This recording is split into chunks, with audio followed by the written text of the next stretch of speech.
নমস্কার, আমি Debashis home coaching Bangla educational YouTube চ্যানেলে তোমাদের সকলকেই স্বাগত জানাই। ডিয়ার রেলওয়ে অ্যাসপিরেন্ট, দেখো যে সমস্ত অ্যাসপিরেন্টরা আমাদের রেল গ্রুপটি পেড কোর্সে যুক্ত হতে চাও তারা অনেকেই আমাকে ফোন করো, মেসেজ করো, ইভেন কমেন্ট বক্সও জিজ্ঞাসা করো যে আমি রেল গ্রুপটির পেড কোর্সে যুক্ত হতে চাই, বাট একটা ডেমো ক্লাসের প্রয়োজন রয়েছে। তো তোমাদের কথা অনুযায়ী আজকে আমি তোমাদেরকে ডেমো ক্লাস দেখিয়ে দেবো সমস্ত বিষয় থেকে, সায়েন্স, ম্যাথ, রিজনিং, জিকে, এই চারটা বিষয়েরই কিছু কাট ক্লাস আমি তোমাদেরকে আজকে মার্চ করে পুরো দেখিয়ে দেবো 1 ঘন্টার মতো। এই ক্লাসটিতে তোমরা সমস্ত এই চারটা বিষয় থেকে ক্লাস পেয়ে যাবে, কীভাবে ক্লাস হয়, কীভাবে বোঝানো হয়, সমস্ত কিছু ইনফরমেশন ভিডিওটাতে তোমরা কমপ্লিট পেয়ে যাবে। ওকে, আচ্ছা, তার আগে তোমাদেরকে আমি কিছুগুলো কথা বলতে চাই যেগুলো তোমাদের প্রত্যেকের শোনার প্রয়োজন রয়েছে। ওকে, সো প্রত্যেকেই শুনে নাও কি বলছি, তারপর না হয় ডেমো ক্লাসটা দেখবে। ক্লিয়ার? ফার্স্ট অফ অল কথা বলি আমার পুরনো অ্যাসপিরেন্টদের সাথে যারা আমার সাথে প্রায় ডিসেম্বর থেকে যুক্ত রয়েছে। ওকে, প্রায় 300-400 স্টুডেন্ট রয়েছে যারা রেল গ্রুপটি পেড কোর্সে অলরেডি যুক্ত রয়েছে। তাদের প্রায় 30-35টা ক্লাসও হয়েছে, তাদের কিছু ক্লাস ডিউ রয়েছে। তাই তোমাদেরকে আর এখন নতুন করে কোনো ফি পেমেন্ট করতে হবে না। তোমাদের যে ক্লাসগুলো ডিউ রয়েছে, যেমন কথা দিয়েছিলাম, সেই ক্লাসগুলো কমপ্লিট করাবো, তারপরেই তোমাদের কাছ থেকে ফি নেব। ওকে, তাই মার্চে, অর্থাৎ এই যে নতুন করে এখন যারা ফি পেমেন্ট করবে সেই মতো তোমাদেরকে আর ফি পেমেন্ট করার প্রয়োজন নেই। যারা পুরনো অ্যাসপিরেন্ট রয়েছে তাদের কথা বলছি আমি, ঠিক আছে? এবার যারা নতুন অ্যাসপিরেন্ট রয়েছে তাদেরকে বলতে চাই, দেখো তোমরা যদি রেল গ্রুপটি পেড কোর্সে যুক্ত হতে চাও এই ক্লাসটা কমপ্লিট দেখে নেবে, কীভাবে ক্লাস হচ্ছে দেখে নেবে, তারপরে তোমরা যদি ইন্টারেস্টেড হও তাহলে আমার সাথে যুক্ত হবে। ক্লিয়ার? আমরা ক্লাস করাবো ইউথ কম্পিটিশন টাইমস পাবলিকেশনের বই থেকে। সেখানে ম্যাথ, রিজনিং এবং জিকের উপর ফুল ফোকাস থাকবে, ঠিক আছে? সায়েন্সটা আমরা একটু চেষ্টা করব আলাদাভাবে করার, অর্থাৎ সায়েন্সটাতে তোমরাকে পার্সোনালি নোট, মানে তোমাদের পার্সোনালি নোট প্রোভাইড করানোর চেষ্টা করব, কারণ সায়েন্সটাতে প্রিভিয়াস ইয়ার কোশ্চেনের সাথে একটু বেসিকটাও প্রয়োজন রয়েছে। বাকি ম্যাথ, রিজনিং, জিকেতে ওই বই থেকেই তোমাদের সমস্ত কিছু করিয়ে দেবো। ওকে, কোশ্চেনগুলো তোমাদের ইংরেজিতে রয়েছে, বাট আমি বাংলাতে বুঝিয়ে দেবো, যেমন তোমরা এই ক্লাসে দেখতে হবে। প্রত্যেকটি ক্লাসের সাথে তোমরা সম্পূর্ণ ফ্রিতে পিডিএফ পেয়ে যাবে। পার ডে একটা করে ক্লাস করানোর টার্গেট থাকবে, 1 মাসে 30টি ক্লাস করানোর টার্গেট থাকবে। যদি কোনো দিন ক্লাস মিস হয়ে যায় তবু 1 মাসের মধ্যে 30টি ক্লাস না হলে আমি তোমাদের কাছ থেকে ফি নেব না। ওকে, আমি যেমনটা কথা দিই তেমনটা কথা রাখি, এমনটা নয়। হতে পারে আমার ক্লাস ডিউরেশনে একটু সমস্যা হয়ে যায়, কোনো দিন আমি ক্লাস করাতে পারি না, সেটা আলাদা ম্যাটার। বাট এটা নয় যে আমি তোমাদেরকে 30টা ক্লাস বললাম 1 মাসে আর 20টা ক্লাস করার পর পয়সা চাইবো, এটা আমি কখনোই করিনি আর করবও না, ঠিক আছে? সো 30টা ক্লাস যখনই কমপ্লিট করাবো তখনই তোমাদের কাছ থেকে আমি ফি নেবো, আদারওয়াইজ আমি ফি নেবো না। ওকে, এই যেমন পুরনো স্টুডেন্টদের কথা বলছি, তারা ফি আমাকে পেমেন্ট করেছে, তাদের ক্লাস যতটা কথা দিয়েছিলাম ততটা কমপ্লিট করাতে পারিনি, তার জন্য আমি তাদের কাছ থেকে ফিও নিইনি, ঠিক আছে? সো যারা নতুন এক্সপিরিয়েন্স তাদেরকে সেই রুলটাই অ্যাপ্লাই হবে যেটা পুরনো এক্সপিরিয়েন্সদের সাথে রয়েছে। ওকে, কীভাবে পেমেন্ট করবে দেখে নাও। দেখো একটা নাম্বার তোমাদেরকে স্ক্রিনের মধ্যে আমি দিচ্ছি, ঠিক আছে? এই নাম্বারটা নোট করবে, ভিডিও ডেসক্রিপশন বক্সও পেয়ে যাবে, 9883432265, ঠিক আছে? এই নাম্বারটা নোট করে রাখবে। এই নাম্বারে তোমাদেরকে গুগল পের মাধ্যমে পেমেন্ট করতে হবে কত? 150 টাকা। আবার বলি কত পেমেন্ট করতে হবে? 150 টাকা তোমাদেরকে পেমেন্ট করতে হবে, ঠিক আছে? পেমেন্ট করার পর কী করবে? স্ক্রিনশট নিয়ে রাখবে। সেই স্ক্রিনশটটা এই নাম্বারেই তোমরা গুগল পের মাধ্যমে, এই নাম্বারেই তোমরা হোয়াটসঅ্যাপের মাধ্যমে সেন্ড করবে, ঠিক আছে? সেন্ড করার সাথে সাথে কী করবে? নিজের নাম, নিজের ডিস্ট্রিক্টের নাম আর নিজের কোর্সের নাম, ঠিক আছে, লিখে দেবে। যে রেল গ্রুপ ডি কোর্স লিখে দেবে, রেল গ্রুপ ডি, নিজের নাম লিখবে, ঠিক আছে, ড্যাশ টাইটেল লিখবে, তারপরে হয়তো ডিস্ট্রিক্ট লিখে দেবে, পুরুলিয়া, বাঁকুড়া, মেদিনীপুর, যেই হোক, ঠিক আছে? তো এই হচ্ছে কন্ডিশন, নিজের নাম, ডিস্ট্রিক্ট এবং কোর্সের নাম লিখবে, পেমেন্ট করবে এই নাম্বার গুগল পের মাধ্যমে, আর তারপরে তোমরা পেমেন্টের স্ক্রিনশট এই নাম্বারে হোয়াটসঅ্যাপে সেন্ড করবে। যদি কার গুগল পের বাদ দিয়ে আদার্স কোনো পেমেন্ট রয়েছে তাহলে তোমরা এক কাজ করবে, এই নাম্বার হোয়াটসঅ্যাপে মেসেজ করবে যে আমার কিউআর কোড প্রয়োজন বা ইউপিআই আইডি প্রয়োজন, তাহলে তোমাদেরকে কিউআর কোড বা ইউপিআই আইডি দিয়ে দেওয়া হবে। আই হোপ তোমাদের সমস্ত ডাউট ক্লিয়ার হয়ে গেছে। এবার আরেকটা কথা রয়েছে, আমার আরেকটা পেড কোর্স রয়েছে যেখানে শুধুমাত্র জিকে স্পেশাল রয়েছে। সেখানে আমার একটা ক্লাস হয়েছে আর ক্লাস হয়নি, তো সেখানে অনেক এক্সপিরিয়েন্ট রয়েছে যুক্ত, প্রায় 50-60 জন মতো। তো সেখানে আর নতুন ক্লাস হয়নি, তাদের জন্য ক্লাস শুরু হচ্ছে মার্চে থেকে, ঠিক আছে? আমি চেষ্টা করছি ইউটিউব এবং পেড কোর্স দুটোতে ফুল ফোকাস করার মার্চের পর থেকে, কারণ জানুয়ারি ফেব্রুয়ারিতে আমার অনেক কিছু সমস্যা ছিল, আমি জব ছেড়েছিলাম, আমার পরিবারের সমস্যা, অনেক কিছু ম্যাটার ছিল, সেগুলো সব আশা করি সলভ হয়ে গেছে, আর কোনো তেমন সমস্যা আমি দেখতে পাচ্ছি না ফিউচারে। সো আই হোপ আমি ফুল ফোকাস এবং ডেডিকেশনের সাথে ইউটিউবে এবং পেড কোর্সে যুক্ত হতে চলেছি। তো তোমরাও যারা আমার সাথে যুক্ত হতে চাও তারা পেড কোর্সে আসতে পারো, তাদের সকলকেই আমি ওয়েলকাম জানাচ্ছি। ক্লিয়ার? এবার চলো ক্লাসটা দেখে নাও। ওকে, নমস্কার, আমি Debashis home coaching Bangla educational YouTube চ্যানেলে তোমাদের সকলকেই স্বাগত জানাই। দেখো যে সমস্ত স্টুডেন্টরা আমাদের রেল গ্রুপটি পেড বেচে যুক্ত রয়েছে তাদের জন্য এখন ক্লাস হবে জেনারেল সায়েন্স। আর জেনারেল সায়েন্সের উপর যে ইম্পর্ট্যান্ট সাবজেক্ট নিয়ে আমরা আলোচনা করব তা হচ্ছে তোমাদের কেমিস্ট্রি, যাকে বাংলাতে আমরা বলে থাকি রসায়নবিদ্যা। ওকে, দেখো কেমিস্ট্রির উপর যে ইম্পর্টেন্ট চ্যাপ্টার নিয়ে আমরা আলোচনা করব তা হচ্ছে মেটাল নন মেটাল, বাংলাতে যাকে আমরা ধাতু অধাতু এবং ধাতুবিদ্যা বলি, সেই অধ্যায় নিয়ে আজকে আমরা বিস্তারিত আলোচনা করব। ওকে, এই অধ্যায় থেকেও তোমাদের ভালো ওয়েটেজ কিন্তু রেল গ্রুপটি পরীক্ষা দেখা গিয়েছে। তো চলো আজকের এই সেশন শুরু করা যাক। দেখো, সেশন শুরু করার আগে তোমাদেরকে কিছুগুলো কথা বলতে চাই। দেখো, তোমরা তো স্ক্রিনের মধ্যে দেখতে পাচ্ছ ইউথের বই, এখানে শুধুমাত্র রেলওয়ের উপর জিজ্ঞেস করা প্রিভিয়াস ইয়ারের কোশ্চেন রয়েছে। ওকে, তো এই যে কোশ্চেনগুলো তোমরা দেখতে পাচ্ছ, এই কোশ্চেনগুলো আমি যে কিছুগুলো চার্ট তোমাদেরকে প্রোভাইড করছি, এই যে চার্টগুলো রয়েছে, এই চার্ট থেকেই জিজ্ঞেস করা কোশ্চেন। এখানে জাস্ট কোশ্চেনগুলো চার্ট আকারে রয়েছে, আর ইউথের বইতে তোমার কোশ্চেনগুলো এমসিকিউ আকারে যেমনটা কোশ্চেন পরীক্ষায় জিজ্ঞেস করেছিল সেইভাবেই রয়েছে। ওকে, তো দেখো, আমি যদি তোমাদেরকে ডাইরেক্ট এই চার্টগুলো প্রোভাইড করতাম তো হয়তো তোমরা অনেকেই বিশ্বাস করতে না যে এখান থেকে কি রেল গ্রুপটি পরীক্ষায় কোশ্চেন আসবে আর কীভাবে আসবে। তো দেখো, কোশ্চেনগুলো দেখো, তাহলে তোমরা বুঝতে পারবে যে অ্যাকচুয়ালি এখান থেকেই কোশ্চেনগুলো এসেছে, কিন্তু কোশ্চেনগুলোকে সাজিয়েছে কীভাবে সেটাই হচ্ছে ইম্পর্টেন্ট। ওকে, তো চলো সেশন শুরু করা যাক, তারপর আমরা ডিটেলসে আলোচনা করবো, ঠিক আছে, চাপ নেই। দেখো, প্রথম কোশ্চেন কী রয়েছে, dash is electro positive in nature. এর বাংলা মানে কি? এর বাংলা মানে হচ্ছে নিম্নের যে চারটা অপশান রয়েছে তার মধ্যে কোনটা তড়িতের সুপরিবাহী। ড্যাশ হয় তড়িতের সুপরিবাহী প্রকৃতিতে, এভাবে কোশ্চেনটা জিজ্ঞেস করেছে। ড্যাশ হয় তড়িতের সুপরিবাহী প্রকৃতিতে। তো চলো আনসার করে দেখি। দেখো, তড়িতের সুপরিবাহী কে হয়? ধাতুরা হয় তড়িতের সুপরিবাহী, তাহলে অপশান এ হচ্ছে রাইট অ্যান্সার। ওকে, এবার কথা হচ্ছে আমাকে ধাতু সম্পর্কে জানতে হবে, ঠিক আছে। তো চলো তোমাদেরকে ধাতু সম্পর্কে ক্লিয়ার ধারণা দিই, ঠিক আছে। দেখো, আমরা একবার এই নিম্নের চার্টে চলে যাব, ধাতু কাকে বলে, ধাতু কি, ঠিক আছে। এই যে দেখতে পাচ্ছ তোমরা, দেখো, ঠিক আছে, ধাতু এর ডেফিনেশনটা এখানে দেখো দেওয়া রয়েছে। কী রয়েছে দেখো, যে মৌলের পরমাণুগুলি পরস্পরকে তীব্রভাবে আকর্ষণ করে কেলাস্কারে অবস্থান করে, যে মৌলের উজ্জ্বল্য রয়েছে এবং যা তাপ ও বিদ্যুতের সুপরিবাহী, এবং যে মৌল তড়িৎ ধনাত্মক তাকেই ধাতু বলে। ওকে, তো এখান থেকে তোমরা কতগুলো পয়েন্ট জানতে পারলে যে ধাতু অ্যাকচুয়ালি হবে তড়িৎ ধনাত্মক, হবে তাপ ও তড়িতের সুপরিবাহী, ঠিক আছে, পরমাণুগুলো পরস্পরকে কী করবে, আকর্ষণ করবে, তীব্র হবে। ওকে, আচ্ছা চলো এবার ধাতুর বৈশিষ্ট্য, এখান থেকেই কোশ্চেনগুলো মূলত জিজ্ঞেস করেছে, এই ধাতুর বৈশিষ্ট্য থেকে, ঠিক আছে।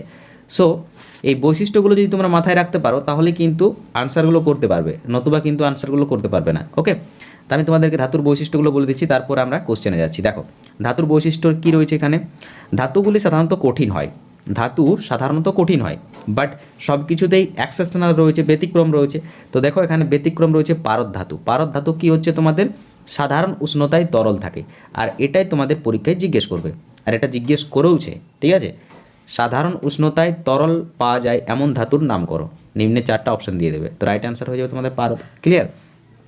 নেক্সট বৈশিষ্ট্য দেখো, ধাতুগুলির নিজস্ব একটা দ্যুতি আছে যাকে ধাতব দ্যুতি বলে, এরা আলোক প্রতিফলনে সক্ষম হয়। এটাও ইম্পর্টেন্ট পয়েন্ট, এখান থেকেও কোশ্চেন জিজ্ঞেস করেছে। ধাতুগুলির নিজস্ব দ্যুতি আছে যাকে কি বলা হয়, ধাতব দ্যুতি বলা হয়, ঠিক আছে, যাকে বলা হয় ধাতব দ্যুতি, এরা আলোক প্রতিফলনে সক্ষম হয়। ক্লিয়ার?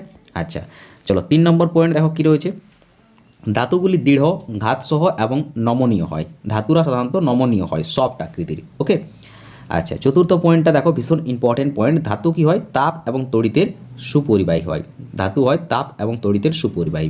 ওকে, আচ্ছা 5 নম্বর পয়েন্ট দেখো, ধাতুগুলির ঘনত্ব বেশি, ঠিক আছে, ধাতুগুলির ঘনত্ব বেশি, বাট কিছুগুলো ধাতু রয়েছে যেগুলো ব্যতিক্রম, যাদের ঘনত্ব কম। দেখো, লিথিয়াম, সোডিয়াম, পটাশিয়াম এগুলো হচ্ছে হালকা, এদের ঘনত্ব বেশি নেই, এগুলো ব্যতিক্রম, ঠিক আছে।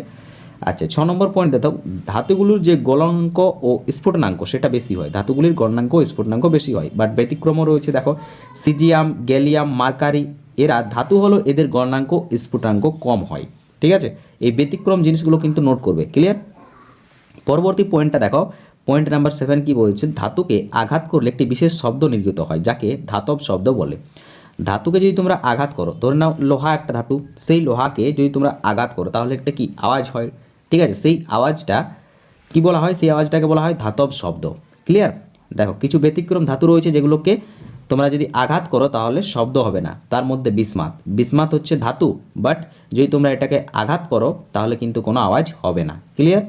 আচ্ছা পরবর্তী দেখো, পয়েন্ট নাম্বার 8 রয়েছে তোমাদের, সন্ধিগত মৌল বা ধাতুগুলি খুবই শক্ত হয়, ঠিক আছে, খুবই শক্ত হয়, এদের গলনাঙ্ক স্ফুটনাঙ্ক ঘনত্ব বেশি হয়, ধাতু তড়িৎ ঋণাত্মক, পরমাণু বর্জন করে ক্যাটায়ন উৎপাদন করে, দেখো এখান থেকে তোমাদেরকে এবার আমি বলে দিচ্ছি যে কোন পয়েন্টগুলো তোমরা মাথায় রাখবে।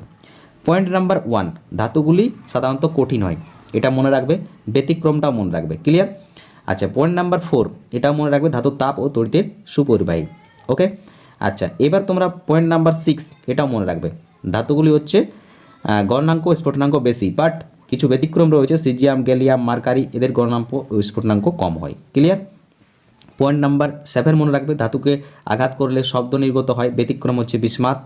আচ্ছা, এই পয়েন্টগুলো মনে রাখবে, এখান থেকে তোমাদের কোশ্চেন হবে। ক্লিয়ার? তো চলো এবার আমরা কোশ্চেনে চলে যাই। দেখো কোশ্চেন রয়েছে তোমাদের এখান থেকে কি বলছে, 3 of the 4 word given below are identical in some way while one is different, which is different? আচ্ছা, এই যে তোমাদের 4টা অপশন এখানে দেওয়া রয়েছে, তার মধ্যে বলছে কোনটা ভিন্ন। ঠিক আছে, অড ওয়ানকে জিজ্ঞেস করছে কোনটা ভিন্ন বা কোনটা আলাদা, 4টা অপশনের মধ্যে কোনটা আলাদা। তো এখানে রাইট অ্যান্সার হয়ে যাবে তোমাদের অপশন সি, পটাশিয়াম আলাদা। কেন আলাদা? দেখো এই যে তোমরা দেখতে পাচ্ছ জার্মেনিয়াম রয়েছে, সিলিকন রয়েছে আর গ্যালিয়াম রয়েছে, এগুলো হচ্ছে তোমাদের পর্যায় সারণীর পি ব্লকের মৌল। ঠিক আছে, পি ব্লকের মৌল হচ্ছে কি কি? জার্মিয়াম, সিলিকন আর গ্যালিয়াম। ওকে। আর এই যে তোমাদের পটাশিয়াম দেখতে পাচ্ছ, পটাশিয়াম হচ্ছে তোমাদের কোন ব্লকের? অ্যাস ব্লকের মৌল হচ্ছে পটাশিয়াম। ওকে, যার জন্য এখানে পটাশিয়াম এক্সেপশনাল হয়ে গেল। ওকে, চলো এবার নেক্সট দেখো question number 138, the path of A free electron in a metal is. দেখো এখানে জিজ্ঞেস করছে যে ধাতুতে ইলেকট্রনগুলো কেমন আকারে থাকে। ঠিক আছে, ধাতুর মধ্যে তো ইলেকট্রন থাকে, তো বলছে ইলেকট্রনগুলো কেমন আকারে থাকে। স্ট্রেন লাইন থাকে, স্কোয়ার মানে কি বলবো, বৃত্তাকার হিসাবে থাকে তোমাদের, স্কোয়ার আকারে। ঠিক আছে, এখানে দেখো রয়েছে সার্কুলার আকারে নাকি কার্ভ আকারে। তো এখানে রাইট অ্যান্সার হয়ে যাবে, দেখো ধাতুর মধ্যে ইলেকট্রনগুলো থাকে তোমাদের বক্রাকার আকারে। ঠিক আছে, বক্রাকার। তাহলে রাইট অ্যান্সার হয়ে যাবে অপশান সি, কার্ভ। ঠিক আছে, দেখো এখানে ডিটেলসটুকু দেওয়া রয়েছে, free electron in any metal move randomly as proven by atomic model. এগুলো তোমাদের মনে রাখার প্রয়োজন নেই। ঠিক আছে, আমি যতগুলো পয়েন্ট বলছি এই পয়েন্টগুলো মনে রাখবে, এখান থেকে তোমরা কোশ্চেন পেয়ে যাবে। ক্লিয়ার? চলো question number 139, due to which properties of metal it is easy to make ফল।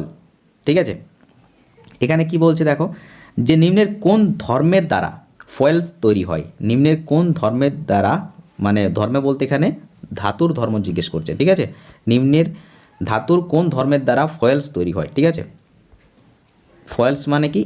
এর মানে হচ্ছে তোমাদের ধাতব অ্যাকচুয়ালি হবে তোমার ধাতুপাত বলতে পারো। ঠিক আছে, ধাতুপাত। নিম্নের কোন ধর্মের দ্বারা ধাতুপাত তৈরি হয়। ঠিক আছে, ধাতুর কোন ধর্মের দ্বারা। তো রাইট অ্যান্সার হয়ে যাবে তোমাদের অপশন এ।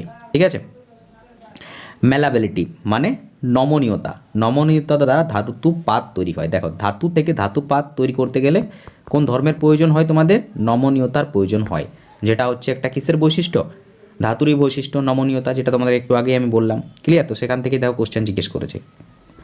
নেক্সট কোশ্চেন দেখো, question number 140, what is the ability of metal to convert into thin and seed. এর বাংলা মানে হচ্ছে যে ধাতুকে যদি পাতলা এবং খণ্ড খণ্ড করা যায় তো সেটা ধাতুর কোন ধর্মের জন্য। ওকে, ধাতুর কোন ধর্মের জন্য ধাতুকে পাতলা এবং খণ্ড খণ্ড করা যায়। তো চলো আনসার হয়ে যাবে তোমাদের অপশন ডি, মেবালিটি মানে হচ্ছে তোমাদের নমনীয়তা। ধাতুর যে নমনীয়তা ধর্ম রয়েছে এর জন্যই ধাতুকে কী করা যায়? পাতলা করা যায় এবং খণ্ড খণ্ড করা যায়। ওকে, সেম আগের কোশ্চেনটার মতো রয়েছে।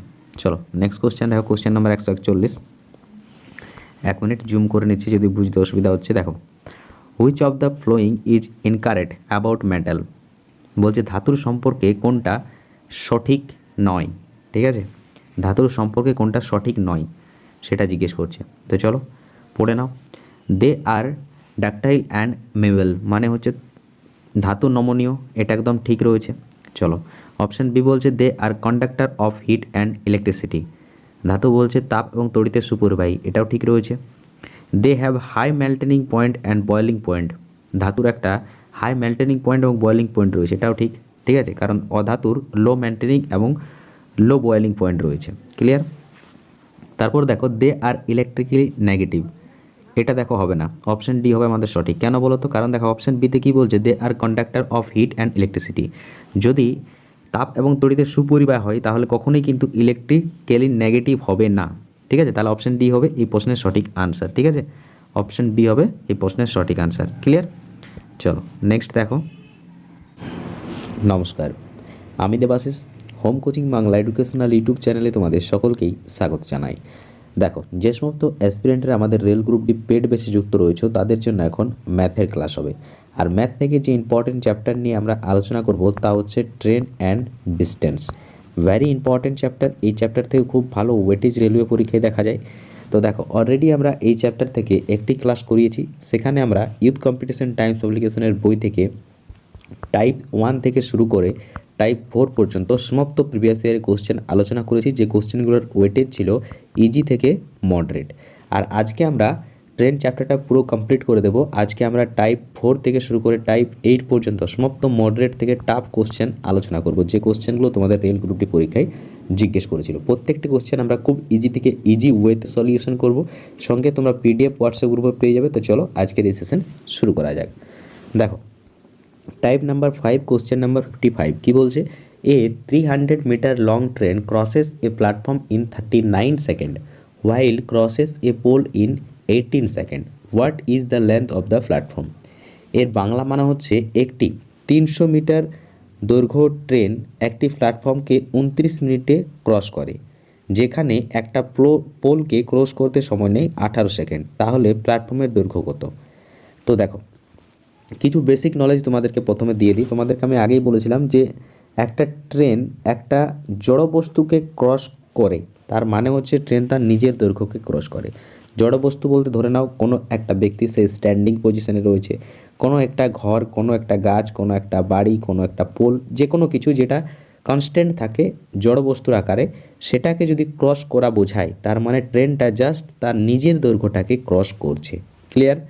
এবার কথা হচ্ছে প্ল্যাটফর্ম। দেখো, কোনো প্ল্যাটফর্ম ধরে নাও এটা হচ্ছে প্ল্যাটফর্মের এরিয়া।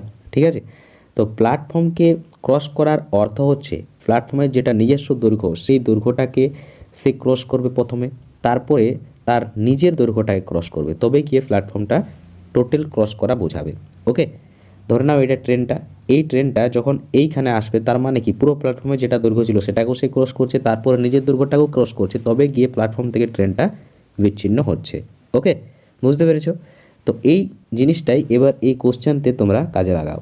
দেখো এখানে কি দেওয়া রয়েছে, তোমাদের প্ল্যাটফর্মটাকে ক্রস করার সময় দেওয়া রয়েছে, ট্রেনের গতিবেগ কোথাও উল্লেখ করা নেই। আমরা ট্রেনের গতিবেগটা এখান থেকে বার করে নেব। কীভাবে বার করব? দেখো, এখানে দেওয়া রয়েছে তোমাদের একটা পোলকে ক্রস করতে সময় নেই 18 সেকেন্ড, আর ট্রেনটার দৈর্ঘ্য হচ্ছে 300 মিটার। তাহলে এখান থেকে আমরা স্পিডটা বার করতে পারবো, কারণ আমরা জানি স্পিডের ফর্মুলা কি, মোট দৈর্ঘ্য বা মোট দূরত্ব বাই সময়। তো মোট দূরত্ব এখানে কত রয়েছে দেখো, 300 মিটার। ঠিক আছে, 300 মিটার ডিভাইডেড এখানে দেখো সময় কত রয়েছে, 18 সেকেন্ড। তো কাটাকাটি করলে তোমাদের 6 বারে কাটো, 6 50 হচ্ছে 300, আর 6 3 হচ্ছে 18, তাহলে 50/3 মিটার পার সেকেন্ড, এটা হচ্ছে স্পিড। ক্লিয়ার? এবার দেখো, এটা আমরা পেয়ে গেলাম স্পিডটা। ঠিক আছে, তো কথা হচ্ছে এর অর্থ কি, 50/3 মিটার পার সেকেন্ডের অর্থ হচ্ছে 1 সেকেন্ডে যায় 50/3 মিটার। ঠিক আছে, তাহলে ট্রেনটা কত সেকেন্ডে প্ল্যাটফর্মটা ক্রস করে, দেখো 39 সেকেন্ডে প্ল্যাটফর্মটাকে ক্রস করে। তাহলে 39 সেকেন্ডে সে কতটা দূরত্ব যাবে, 50/3 ইন্টু 39, তাহলে কাটাকাটি করলে হচ্ছে 13, তাহলে হচ্ছে তোমাদের 5 13 65, মানে 650 মিটার। তাহলে এই যে বলা রয়েছে 39 সেকেন্ডে প্ল্যাটফর্মটাকে ক্রস করে, তার মানে সে 39 সেকেন্ডে কতটা দূরত্ব যায়, সে 650 মিটার দূরত্ব যায়। তো এবার অনেকেই এটা আনসার করে দেবে যে অপশান ডি হবে রাইট আনসার, বাট এটা সম্পূর্ণ ভুল। কেন? কারণ এখানে আমাদের কি জিজ্ঞেস করেছে, প্ল্যাটফর্মের দৈর্ঘ্য জিজ্ঞেস করেছে, আমাদেরকে জিজ্ঞেস করেনি যে মোট 29 সেকেন্ডে কতটা দূরত্ব যায়, আমাদেরকে জিজ্ঞেস করছে যে প্ল্যাটফর্মের দৈর্ঘ্য কত। তো দেখো 29 সেকেন্ডে যায় 650 মিটার, এর মধ্যে তো ট্রেনের দৈর্ঘ্যটাও রয়েছে তো তো প্ল্যাটফর্মের দৈর্ঘ্যটা আমরা কীভাবে বার করব, প্ল্যাটফর্মের দৈর্ঘ্যটা আমরা বার করব মোট দৈর্ঘ্য থেকে ট্রেনের দৈর্ঘ্যটা বাদ দিয়ে দেবো। তাহলে মোট দৈর্ঘ্য হচ্ছে 650, ট্রেনের দৈর্ঘ্য কত রয়েছে, ট্রেনের দৈর্ঘ্য রয়েছে তোমাদের 300, তাহলে বিয়োগ করলে হচ্ছে 350, তাহলে প্ল্যাটফর্মের দৈর্ঘ্য হচ্ছে 350 মিটার। ওকে, প্ল্যাটফর্মের দৈর্ঘ্য হচ্ছে তোমাদের 350 মিটার। অপশান বি হচ্ছে রাইট আনসার। বুঝতে আশা করি কারো অসুবিধা নেই কোনো, অল ইজ ক্লিয়ার। বা এই অঙ্কটাকে তোমরা আরেকটা প্রসেসে করতে পারো, যে প্রসেসটা তোমাদের বইতে উল্লেখ করা রয়েছে, দেখে নাও। এটা হচ্ছে তোমরা এভাবে ধরে নিতে পারো যে 300 মিটার যেটা দৈর্ঘ্য দেওয়া রয়েছে, ঠিক আছে, ট্রেনটার 300 মিটার ডিভাইডেড 18, আর এখানে 300 প্লাস এক্স, মানে প্ল্যাটফর্মের দৈর্ঘ্যটা এক্স ধরে নিলে, আর সেটাকে তোমরা ভাগ করে দিলে 39-তে। দেখো এটাতেও তোমরা কি পেয়ে যাবে, 300কে 18 দ্বারা ভাগ করা মানে হচ্ছে তোমরা স্পিড পেয়ে যাবে। আর এখানে দেখো ট্রেনের দৈর্ঘ্য প্লাস প্ল্যাটফর্মের দৈর্ঘ্য ডিভাইডেড সময়, তার মানেও তোমরা স্পিড পেয়ে যাবে। তো এখান থেকেও তোমরা শর্তানুযায়ী সমাধান করে অঙ্কটা করতে পারো। এবার যেটা তোমাদের ইজি মনে হবে সেই প্রসেসটাতে তোমরা করবে। ক্লিয়ার? চলো দেখো next question number 60। A 200 meter long train crosses a 300 meter long bridge in 30 seconds. What time will it take to cross a man standing in the middle of 150 meter long platform? In both the cases, the speed is same. এর বাংলা মানে হচ্ছে একটা 200 metre দৈর্ঘ্য train একটা 300 metre দৈর্ঘ্য ব্রিজকে 30 সেকেন্ডে cross করে, তাহলে কত সময় নেবে একটা 150 মিটার দীর্ঘ প্ল্যাটফর্মে দাঁড়িয়ে থাকা ব্যক্তিকে ক্রস করতে, যদি দুই ক্ষেত্রে গতিবেগ সমান হয়।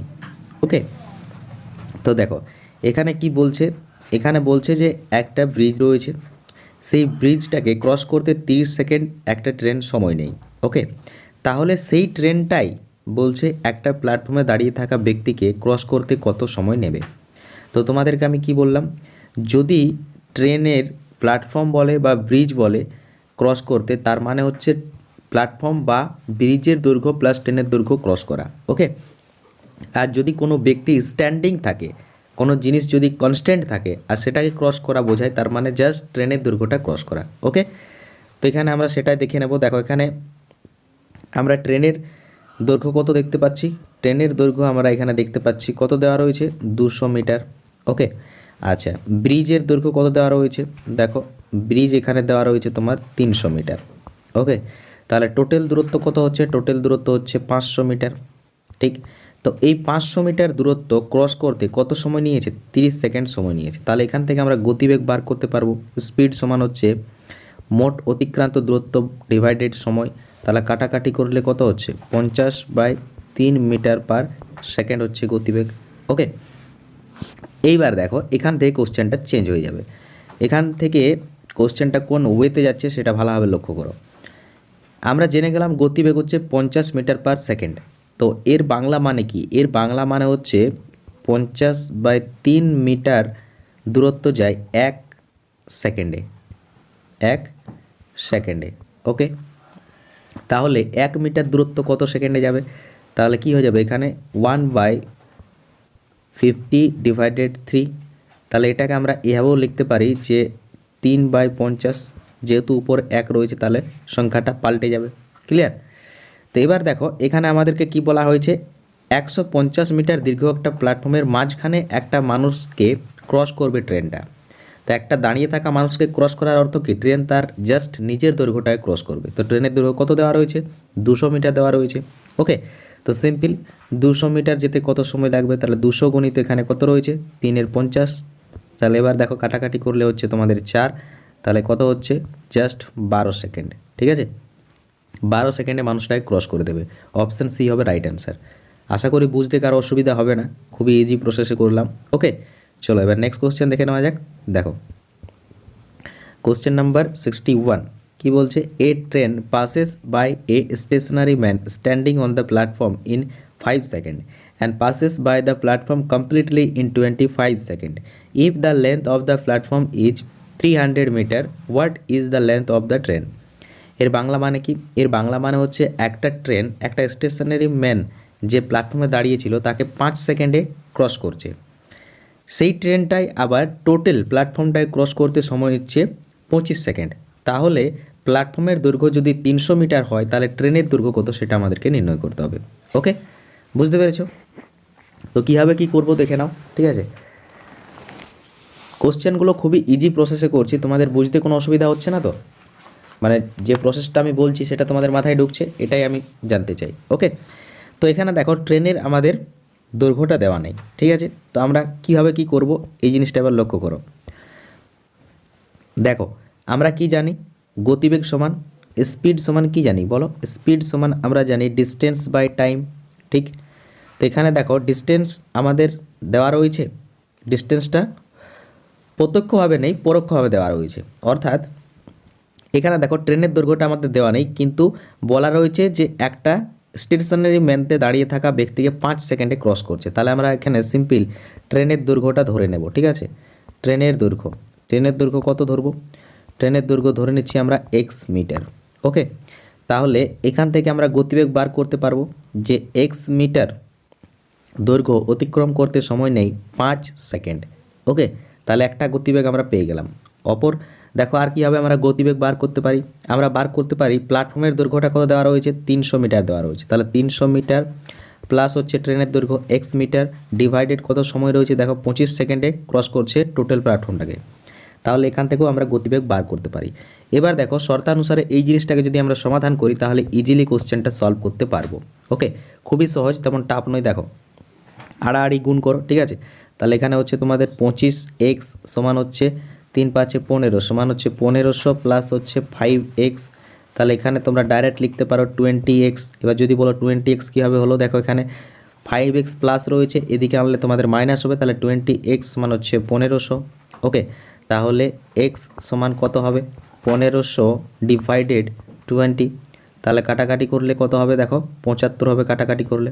ওকে, তাহলে ট্রেনের এখানে দৈর্ঘ্য হয়ে যাচ্ছে অপশান বি, 75 মিটার হচ্ছে ট্রেনের দৈর্ঘ্য। আশা করি বুঝতে কার কোনো অসুবিধা নেই। ওকে, অল ইজ ক্লিয়ার। চলো, নমস্কার, আমি Debashis, home coaching Bangla educational YouTube চ্যানেলে তোমাদের সকলকেই স্বাগত জানাই। দেখো যে সমস্ত অ্যাসপিরেন্টরা আমাদের রেল গ্রুপটি পেড বেসে যুক্ত রয়েছে তাদের জন্য এখন ক্লাস হবে রিজনিং। আর রিজনিং থেকে যে ইম্পর্টেন্ট চ্যাপ্টার নিয়ে আমরা আলোচনা করব তা হচ্ছে problem of direction test. Already এই চ্যাপ্টার থেকে আমরা একটি ক্লাস করিয়েছি ইউথের বই থেকে, সেখানে আমরা টাইপ 1 থেকে টাইপ 4 যে সমস্ত কোশ্চেন ইজি থেকে মডারেটের মধ্যে পড়ে সমস্ত কোশ্চেন আমরা আলোচনা করেছি। ক্লিয়ার? তো দেখো এই চ্যাপ্টারটাকে বাংলাতে বলা হয় দিক নির্ণয়জনক সমস্যার অধ্যায়। ক্লিয়ার? তো ইউথের বই থেকে আমরা এই চ্যাপ্টারটা কমপ্লিট করছি। ডাইরেকশন টেস্টে ইউথের বইতে টাইপ 1 থেকে টাইপ 8 8টি টাইপ রয়েছে। তো অলরেডি আমরা টাইপ 1 থেকে টাইপ 4 আলোচনা করেছি। আজকে আমরা আলোচনা করব টাইপ 5 থেকে টাইপ 8। আজকে যে সমস্ত কোশ্চেন আলোচনা করব প্রায় কোশ্চেনগুলো তোমাদের মডারেট থেকে টাফের মধ্যে পড়বে। ক্লিয়ার? তো দেখো অনেক দিন ধরে আমরা রেল গ্রুপটি পেড কোর্সে কোনো ক্লাস করাতে পারিনি, তার রিজন আমি তোমাদের সামনে তুলে ধরেছি। আমি একটা কাজে যুক্ত ছিলাম, সেই কাজটা আমি ছেড়ে দিয়েছি যাতে তোমাদেরকে ফুল ডেডিকেশনের সাথে পড়াতে পারি। ক্লিয়ার? তো চলো, যে সমস্ত সমস্যা ছিল সমস্ত সমস্যার সমাধান হয়ে গেছে, এরপর থেকে আমরা ক্লাস কন্টিনিউ করব। ওকে, তো চলো দেখে নাও। টাইপ নাম্বার 5 থেকে আমরা কোশ্চেন নাম্বার 109 নিয়ে আলোচনা করছি। এখানে কি বলা হচ্ছে দেখো, প্রত্যেকটি কোশ্চেন ইংরেজিতে রয়েছে, সমস্যা নেই, আমি বাংলাতে বলে দেবো, সঙ্গে সঙ্গে তোমাদেরকে সমাধান করেও দেখিয়ে দেবো। Clear? Nitara walks 1 kilometre west. দেখো ইস্ট ওয়েস্ট সাউথ নর্থ, এটা তো আই থিঙ্ক সকলেই জানো, তবু আমি তোমাদেরকে একবার রিমেম্বার করিয়ে দিচ্ছি। দেখো এটা হচ্ছে ইস্ট, এটা হচ্ছে ওয়েস্ট, এটা হচ্ছে সাউথ, এটা হচ্ছে নর্থ। ক্লিয়ার? কি বলছে? নিতারা ওয়াক 1 কিলোমিটার টুয়ার্ড ওয়েস্ট। নিতারা পশ্চিমে 1 কিলোমিটার যাচ্ছে, তাহলে পশ্চিমে গেল 1 কিলোমিটার। ক্লিয়ার? এটা হচ্ছে 1 কিলোমিটার ডিস্টেন্স। দেন বলছে লেফট টার্ন করছে 1 কিলোমিটার, তাহলে আবার লেফটে টার্ন করছে মানে নিচের দিকে চলে আসবে। ঠিক আছে? কত যাচ্ছে? 1 কিলোমিটার। ঠিক আছে? আবার কি বলা হচ্ছে? দেন টার্ন লেফট, আবার লেফটে টার্ন করছে, তাহলে লেফটের দিকে টার্ন করলো, আবার কত যাচ্ছে? দেখো 1 কিলোমিটার যাচ্ছে। ঠিক আছে? এবার কি বলা হচ্ছে? Again turn left and walk 450 metre. ঠিক আছে? লেফটে টার্ন করেছে, বাট কতটা গিয়েছে দেখো 450 মিটার, মানে ডিস্টেন্সটা হচ্ছে 1 কিলোমিটারের প্রায় অর্ধেক। 1 কিলোমিটার প্রায় অর্ধেক। ওকে, দেখো 1 কিলোমিটার সমান কত? 1 কিলোমিটার সমান 1000 মিটার। তো এখানে কি বলা হচ্ছে? 450 মিটার গিয়েছে। আর কতটা সে যাবে সেটা আমরা দেখে নেব। দেখো এখানে কি বলছে? How far is Nitara from his original position. দেখো তার যেটা স্টার্টিং পয়েন্ট সেটাই হচ্ছে অরিজিনাল পজিশন, এটা ছিল তার স্টার্টিং পয়েন্ট। ক্লিয়ার? তো স্টার্টিং পয়েন্ট থেকে নিতারা বলছে এখন কত দূরে রয়েছে। তো দেখো এখন তার বর্তমান যে ডিস্টেন্স সেটা হচ্ছে এইখানে, আর এখান থেকে এখানে ডিস্টেন্সটা কত আমরা কীভাবে জানবো? দেখো এখানে দেখতে পাচ্ছ তোমরা 1 কিলোমিটার ডিস্টেন্স, অর্থাৎ কোনো ব্যক্তি প্রথমে গিয়েছিল পশ্চিমে 1 কিলোমিটার, তারপর সে গেছে কোথায়? দক্ষিণে 1 কিলোমিটার, দক্ষিণ থেকে আবার এসেছে পূর্বে, পূর্ব থেকে এখন যাচ্ছে উত্তরে। তো দেখো দক্ষিণে গিয়েছে 1 কিলোমিটার, তাহলে তাকে উত্তরও 1 কিলোমিটার যেতে হবে, তবেই সে তার গন্তব্যস্থলে পৌঁছাবে। তাহলে উত্তরে সে কত গিয়েছে? 450 মিটার গিয়েছে। তাহলে 450 থেকে আমরা বিয়োগ করে দেবো, বিয়োগ করলে 1000 থেকে 450 বিয়োগ করব, তাহলে 0, 5 আর এখানে 5, তাহলে 550 মিটার দূরে রয়েছে তার প্রথম স্টার্টিং পয়েন্ট থেকে নিতারা। তাহলে রাইট অ্যান্সার হয়ে যাবে এখানে অপশান সি। আশা করি বুঝতে কারো কোনো অসুবিধা হবে না, all is clear. Okay, next দেখো কোশ্চেন নাম্বার 110 কি বলছে? স্টার্টিং ফ্রম এ পয়েন্ট, তাহলে এ নামক একটা পয়েন্ট রয়েছে ধরে নাও এখানে, এখান থেকে স্টার্ট করা হচ্ছে। কে স্টার্ট করছে? দেখো এখানে লেখা রয়েছে x walk 15 kilometre toward north. X নামক এক ব্যক্তি উত্তর দিকে 15 কিলোমিটার যাচ্ছে, তারপরে পৌঁছাচ্ছে সে বি নামক পয়েন্টে। তাহলে এ হচ্ছে স্টার্টিং পয়েন্ট, এখান থেকে কত কিলোমিটার যাচ্ছে? 15 কিলোমিটার যাচ্ছে উত্তরে। তার 15 কিলোমিটার চলে গেলাম আমরা, ঠিক আছে, উত্তরে, আর পৌঁছালাম বি নামক পয়েন্টে। এটা হচ্ছে বি নামক পয়েন্ট। ওকে, আচ্ছা, দেন কী করছে দেখো, টার্ন লেফটে টার্ন করছে এবং যাচ্ছে 10 কিলোমিটার, পৌঁছাচ্ছে সি নামক পয়েন্টে। তাহলে লেফটে টার্ন করা, কোনো ব্যক্তি যদি তোমাদের উত্তরমুখ যায় আর তাকে বলা হয় যে তুমি লেফটে টার্ন করো, অর্থাৎ বাম দিকে ঘুরে যাও, তাহলে সে কোন দিকে যাবে? যাবে সে, বলো কোন দিকে? পশ্চিম দিকে। ক্লিয়ার? আচ্ছা, পশ্চিম দিকে কত যাচ্ছে? 10 কিলোমিটার যাচ্ছে, 10 কিলোমিটার। তাহলে এটা হচ্ছে 10 কিলোমিটার ডিস্টেন্স। ওকে, পৌঁছাচ্ছে সি নামক পয়েন্টে, এটা হচ্ছে সি পয়েন্ট, ঠিক আছে, পৌঁছাচ্ছে সি নামক পয়েন্টে। দেখো এটা হচ্ছে সি পয়েন্ট। আচ্ছা, কি বলছে?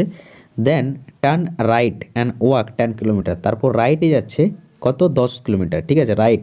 রাইট মানে উত্তর দিক হবে রাইট, ঠিক আছে, উত্তর দিকে হবে রাইট।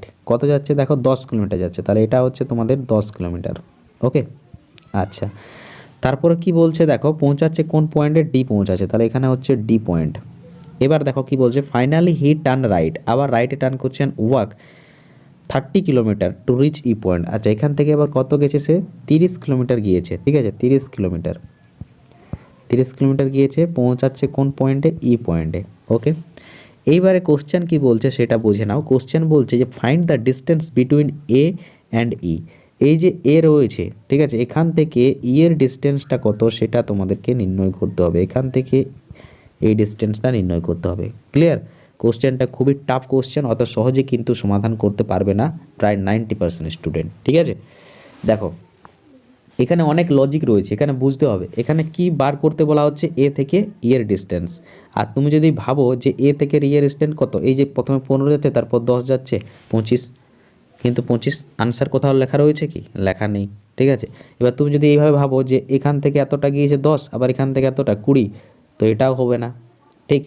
তাহলে এখানে কি কাজ হয়েছে সেটা তোমাকে জানতে হবে, ঠিক আছে। এখানে কি কাজ হয়েছে দেখো, এখানে অতিভুজের যে স্কোয়ার সেই ফর্মুলাটা বার করতে হবে। অতিভুজ কীভাবে বার করতে হয় জানো তো? অতিভুজের যে এটা মানটা কীভাবে বার করতে হয় সেটা জানো? তাহলেই বার করতে পারবে। দেখো 15 কিলোমিটার প্রথমে যাচ্ছে সে উত্তরে, তারপরে সে যাচ্ছে পশ্চিমে 10 কিলোমিটার, তারপরে সে যাচ্ছে উত্তরে আবার 10 কিলোমিটার, তারপরে ফাইনালি সে পূর্বে যাচ্ছে 30 কিলোমিটার। ক্লিয়ার? তাহলে এ যদি স্টার্টিং পয়েন্ট হয়, ঠিক আছে, তাহলে আমরা এর সমান সমান জায়গাতে যদি আসতে চাই এই জায়গাতে, তাহলে একে কতটা জায়গা এখান থেকে এদিকে যেতে হবে? পূর্ব দিকে বলো কতটা জায়গা যেতে হবে? তাহলে তাকে 20 যেতে হবে, 20 কিলোমিটার। কারণ দেখো এ 10 কিলোমিটার এগিয়ে রয়েছে, কারণ এ কী করছে? পশ্চিমে 10 কিলোমিটার যাচ্ছে, তারপর সে যাচ্ছে পূর্বে। তো আমরা এখান থেকে সিম্পল এটা ধরে নিতে পারি সে 20 কিলোমিটার গেলেই এর পজিশনে সোজাসুজি পৌঁছা যাবে, ঠিক আছে। এবার দেখো কি বলছে যে এ থেকে এর ডিস্টেন্সটা মানে উত্তর দক্ষিণ কত রয়েছে সেটা আমরা নির্ণয় করব, ঠিক আছে। উত্তর দক্ষিণ কতটা ডিস্টেন্স রয়েছে দেখো, এ প্রথমে যাচ্ছে 15 কিলোমিটার, এ থেকে বি এর ডিস্টেন্স হচ্ছে 15 কিলোমিটার, তারপর বি থেকে ডি এর ডিস্টেন্স 10 কিলোমিটার। তাহলে 15 আর 10 কত হয়? 25 কিলোমিটার। তাহলে উত্তর দক্ষিণ এ এবং ই এর যে ডিস্টেন্স সেটা হচ্ছে 25 কিলোমিটার, আর পূর্ব পশ্চিম এ এবং ই এর ডিস্টেন্সটা হচ্ছে 20 কিলোমিটার। ক্লিয়ার? এইবারে দেখো এবার কি তৈরি হয়ে গেল? অতিভুজ তৈরি হয়ে গেল, ঠিক আছে। এই যে এই ডিস্টেন্সটা এবার তোমাদেরকে বার করতে হবে, এ এবং ই এর ডিস্টেন্সটা বার করতে হবে। কীভাবে বার করবে? অতিভুজের যা ফর্মুলা, ঠিক আছে, সেই ফর্মুলা দ্বারা বার করব আমরা। ফর্মুলা কি রয়েছে, এ এবং ই এর মান এখানে আমাদেরকে বার করতে হবে, ঠিক আছে। তাহলে এ ইর স্কোয়ার সমান আমরা সিম্পল লিখে দেব।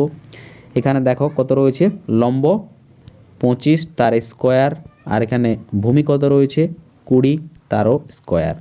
তাহলে এখানে আমরা পাচ্ছি 625, এখানে পাচ্ছি আমরা 400, ঠিক আছে। তাহলে যোগ করলে হচ্ছে 1025। ক্লিয়ার। এবার হচ্ছে এটাও তো আনসার আমাদের দেওয়া নেই, 1025 কি দেওয়া রয়েছে কোনোখানে, 1025-এর কোথাও দেওয়া নেই। তাহলে আমরা আনসার কীভাবে ধরে নেব, দেখো 1025-কে এরপর আমরা বর্গ আকারে প্রকাশ করব, ঠিক আছে, মানে লসাগু করব। তাহলে 1025-কে লসাগু করলে 5 2 10, তারপর হচ্ছে 0, 5 5 25, তারপর হচ্ছে 4 5 20, 5 1 5, ঠিক আছে। তাহলে এখান থেকে আমরা লিখতে পারি, দেখো দুটো 5-এর থেকে একটা 5 আর √41 লিখতে পারি কি পারি না, 41কে তো ভাঙা যাচ্ছে না, 41 একটাই থেকে যাচ্ছে, তাহলে √41। তাহলে রাইট অ্যান্সার হচ্ছে অপশান ডি, 5 × √41 রাইট অ্যান্সার। দেখো কোশ্চেনটা কতটা টাফ ছিল, ঠিক আছে, অত সহজে কিন্তু এটা বেশিরভাগ ক্ষেত্রে 90% স্টুডেন্ট এই কোশ্চেনটা সলভ করতে পারবে না, ঠিক আছে। যার জন্য বলছি এর পরে যে সমস্ত কোশ্চেন আমরা আজকে আলোচনা করছি টাইপ 5 থেকে টাইপ 8 সমস্ত কোশ্চেনই প্রায় মডারেট থেকে টাপের মধ্যে পড়বে। ক্লিয়ার। তো চলো এবার নেক্সট কোশ্চেন দেখে নেওয়া যাক। দেখো, নমস্কার, আমি Debashis, home coaching Bangla educational YouTube চ্যানেলে তোমাদের সকলকেই স্বাগত জানাই। দেখো, যে সমস্ত ছাত্রছাত্রীরা আমাদের রেল গ্রুপটি পেড বেচে যুক্ত রয়েছে তাদের জন্য এখন ক্লাস হবে জেনারেল অ্যাওয়ারনেস। আর জেনারেল অ্যাওয়ারনেসের উপর যে ইম্পর্টেন্ট সাবজেক্ট নিয়ে আমরা আলোচনা করব তা হচ্ছে তোমাদের জিওগ্রাফি। ওকে, জিওগ্রাফির উপর আমরা অলরেডি কিছুগুলো চ্যাপ্টার আলোচনা করেছি। দেখো, geographical location of India, natural division of India, mountain, peak, plateau, passes, coastal area, lake, glacier, এই সমস্ত চ্যাপ্টার আমরা অলরেডি আলোচনা করে ফেলেছি। আর আজকে আমরা খুবই ইম্পর্টেন্ট এবং খুব বড় দুটো চ্যাপ্টার নিয়ে আলোচনা করব। দেখো, ড্রেনেজ সিস্টেম এবং রিভার ভ্যালি প্রজেক্ট, এই দুটো চ্যাপ্টার নিয়ে আমরা আলোচনা করব। খুব বড় চ্যাপ্টার, এখান থেকে প্রচুর প্রশ্ন কিন্তু জিজ্ঞেস করে রেলওয়েতে। মূলত এই চ্যাপ্টারগুলোকে তোমাদের স্ট্যাটিক জিকের মধ্যে অন্তর্গত করা হয়। ওকে, ভীষণ ইম্পর্টেন্ট চ্যাপ্টার। তো চলো আজকের সেশন শুরু করা যাক। দেখো, কোশ্চেন নাম্বার 1, প্রথমে দেখো গ্লেসিয়ার থেকে আমরা একটা কোশ্চেন আলোচনা করে নিচ্ছি। এই কোশ্চেনটা আমরা প্রিভিয়াস ক্লাসে আলোচনা করে নিই, ঠিক আছে। গ্লেসিয়ার অর্থাৎ হিমবাহ, এখান থেকে একটাই কোশ্চেন জিজ্ঞেস করে, which of the flowing is the largest glacier in India, ভারতের সব থেকে বড় হিমবাহের নাম কি। এই একটাই কোশ্চেন কিন্তু গ্লেসিয়ার থেকে জিজ্ঞেস করে। তো রাইট অ্যান্সার হয়ে যাবে সিয়াচিন গ্লেসিয়ার। ওকে, আর এখান থেকে আরও ঘুরিয়ে একটা কোশ্চেন জিজ্ঞেস করে, দেখো এখানে ডিটেলসটা, Siachen glacier is the India's largest glacier, it is the highest battlefield in the world. জিজ্ঞেস করে যে বিশ্বের সব থেকে উচ্চতম যুদ্ধক্ষেত্রের নাম কি। তো রাইট অ্যান্সার হয়ে যাবে সিয়াচিন গ্লেসিয়ার, যেখানে ইন্ডিয়ান আর্মিরা রয়েছে 1984 সাল থেকে, ঠিক আছে, 1984 সাল থেকে সিয়াচিন গ্লেসিয়ারে ইন্ডিয়ান আর্মিরা রয়েছে। ওকে, চলো এবার আমরা ড্রেনেজ সিস্টেমতে চলে যাচ্ছি। ড্রেনেজ সিস্টেম এর বাংলা মানে হচ্ছে জল নির্গম ব্যবস্থা, বাংলা মানে হচ্ছে জল নির্গম ব্যবস্থা। ওকে, অর্থাৎ এক কথায় বলতে গেলে রিভার রিলেটেড যে সমস্ত কোশ্চেন আমরা আলোচনা করব। দেখো, which of the flowing is the originating point of Son river, Son নদীর যে উৎপত্তি কোথা থেকে তা জিজ্ঞেস করছে। সোন নদীর উৎপত্তি কোথা থেকে বলো। তো রাইট অ্যান্সার হবে অপশন ডি, অমরকান্তক হিল থেকে সোন নদীর উৎপত্তি। ওকে, চলো ডিটেলসটা দেখে নাও। দেখো, ডিটেলসগুলো মনে রাখবে, এখান থেকে প্রচুর ইম্পর্টেন্ট ইনফরমেশন রয়েছে, ঠিক আছে। The Son river originate from the plateau called Amarkantak of Mahakal mountain, ঠিক আছে, মহাকাল পর্বত থেকে সোন নদীর উৎপত্তি।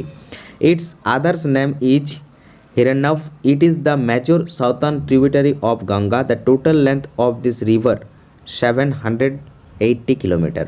ওকে, তো সোন হচ্ছে তোমাদের গঙ্গার একটা উপনদী, মনে রাখবে, সোন হচ্ছে গঙ্গার একটা উপনদী। ওকে, চলো নেক্সট কোশ্চেন দেখো, question number 101, which of following is not a tributary of Ganga, বলছে কোনটা গঙ্গার উপনদী নয়, ঠিক আছে, কোনটা গঙ্গার উপনদী নয় তা জিজ্ঞেস করছে। তো দেখো, যমুনা গঙ্গার উপনদী, এটা তো সকলেই জানো, ঠিক আছে, গোমতী গঙ্গার উপনদী এটাও জানো, কোসি গঙ্গার উপনদী এটাও জানো, বাট মানস কিন্তু গঙ্গার উপনদী নয়। ওকে, সো অপশান ডি হবে এখানে সঠিক। ওকে, চলো এখানে দেখো ডিটেলসটা কী রয়েছে। Ganga river system is one of the 4 river system of India. The Ganga river has many tributary. দেখো রাইট বেগ বলতে দেখো ভারতের ম্যাপ হচ্ছে এটা, রাইট বলতে হচ্ছে তোমাদের এই দিকটা, যেটাকে আমরা ইস্ট বলে থাকি, ঠিক আছে, ইস্ট, এবং এই দিকটা হচ্ছে ওয়েস্ট, যেটাকে আমরা বাম দিক বলে থাকি।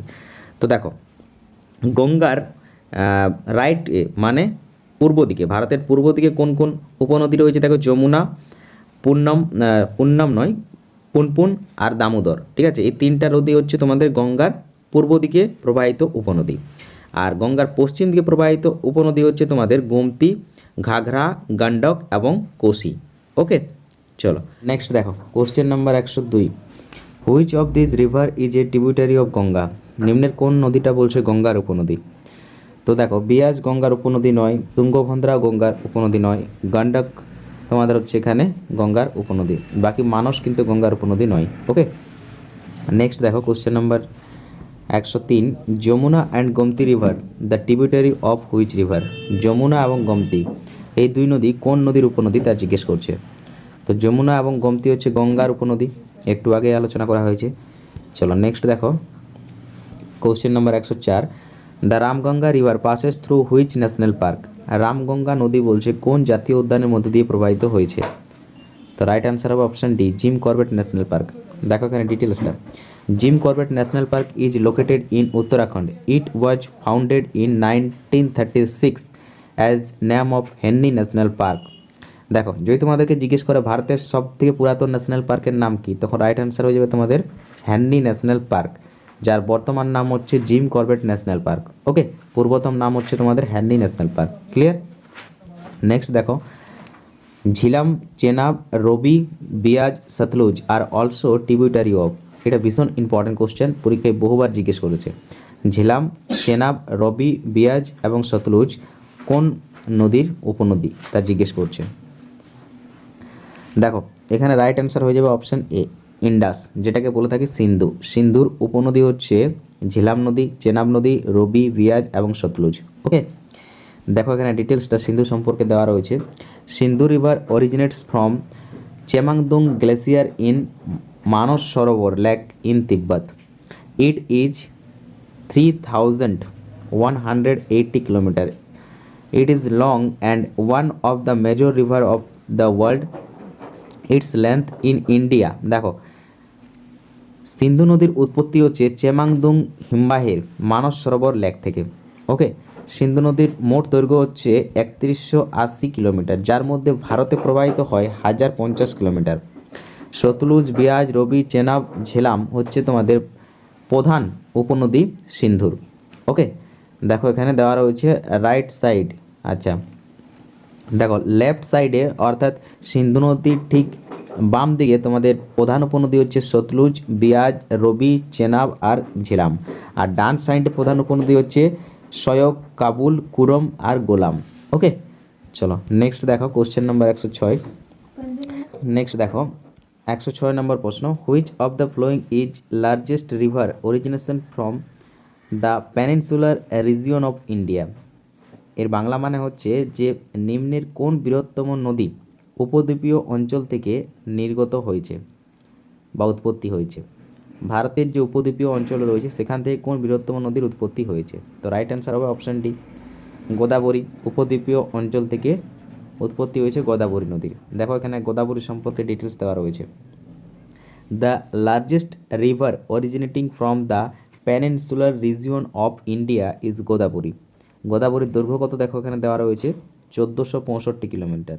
This river originates from Trimbak of Nashik. ঠিক আছে, নাসিকের ত্রিম্বক থেকে এটা উৎপত্তি লাভ করেছে। It flow from the western Ghat to eastern Ghat in India. The peninsular river of India are Godavari and Krishna. Godavari and Krishna river from the Krishna Godavari delta is second largest delta in India after the Sundarban. দেখো গোদাবরী এবং কৃষ্ণার উপর যে বদ্বীপ তৈরি হয়েছে সেটা হচ্ছে ভারতের দ্বিতীয় বৃহত্তম বদ্বীপ। আর যদি বলে প্রধান বৃহত্তম বদ্বীপ তাহলে হচ্ছে গঙ্গা এবং ব্রহ্মপুত্র নদীকে কেন্দ্র করে তৈরি হয়েছে সুন্দরবন বদ্বীপ। এটা হচ্ছে ভারতের বৃহত্তম বদ্বীপ।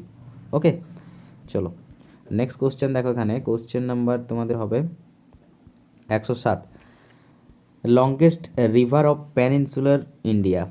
মানে সেম আগের কোশ্চেনটাই রয়েছে এখানে, উপদ্বীপীয় ভারতের বৃহত্তম নদী। তো রাইট অ্যান্সার হবে অপশান এ, গোদাবরী হচ্ছে উপদ্বীপীয় ভারতের বৃহত্তম নদী। নেক্সট দেখো এখানে রয়েছে Kolleru Lake in the southern part of Andhra Pradesh is situated on a delta of two rivers. Which are those river? দেখো কল্লেরু লেক তোমাদের দক্ষিণে অন্ধ্রপ্রদেশে অবস্থিত। এটা দুই নদীকে কেন্দ্র করে একটা ডেল্টা অর্থাৎ বদ্বীপ তৈরি করেছে, দুটো নদীকে কেন্দ্র করে। সেই দুটো নদীর নাম কি তা জিজ্ঞেস করছে। দুটো নদীর নাম হবে গোদাবরী এবং কৃষ্ণা, ঠিক আছে। কল্লেরু লেকতে তোমাদের দক্ষিণে অন্ধ্রপ্রদেশে রয়েছে কল্লেরু লেক। এখান থেকে কোশ্চেন জিজ্ঞেস করতে পারে যে কল্লেরু লেক কোথায় অবস্থিত? অন্ধ্রপ্রদেশে অবস্থিত। তো গোদাবরী এবং কৃষ্ণাকে কেন্দ্র করে যে ডেল্টা তৈরি হয়েছে সেটা হচ্ছে second largest delta of India, মনে রাখবে। চলো নেক্সট কোশ্চেন দেখো এখানে। আচ্ছা, Kolleru lake is located in Andhra Pradesh on the delta of to river Godavari and Krishna, ঠিক আছে। গোদাবরী এবং কৃষ্ণার যে বদ্বীপ তার উপরেই কল্লেরু লেক রয়েছে। এটা হচ্ছে ফ্রেশ ওয়াটার, স্বাদু জলের হ্রদ, ওকে, মিষ্টি জলের হ্রদ। চলো নেক্সট দেখো 109 নম্বর question, which of the following two river sets the world largest delta before falling into its own sea.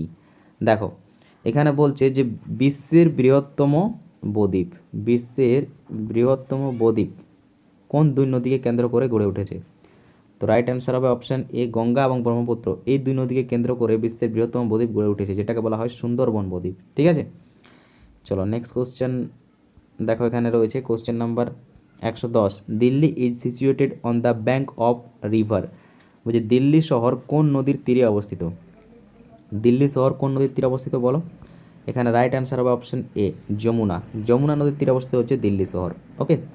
দেখো এখানে আরও ডিটেলস দেওয়া রয়েছে। Delhi is situated on the bank of Yamuna river in the year 1911, okay, 1911-তে Delhi was made the capital of India transfer from India. আচ্ছা, এখানে বলা হচ্ছে যে দেখো দিল্লিকে রাজধানীতে কবে স্থানান্তর করা হয়? 1911 সালে। 1911 সালের আগে কলকাতা ছিল ভারতের রাজধানী, তারপরে 1911-র পর দিল্লি হচ্ছে ভারতের রাজধানী, ওকে। তো সেটা কোন নদীর তীরে রয়েছে? যমুনা নদীর তীরে রয়েছে। এছাড়াও যমুনা নদীর তীরে আর কোন কোন শহর রয়েছে? দেখো আগ্রা রয়েছে এবং মথুরা, ঠিক আছে। এই দুটো ইম্পর্টেন্ট সিটি কিন্তু, আগ্রা এবং মথুরা কোন নদীর উপর রয়েছে? যমুনা নদীর তীরেই রয়েছে।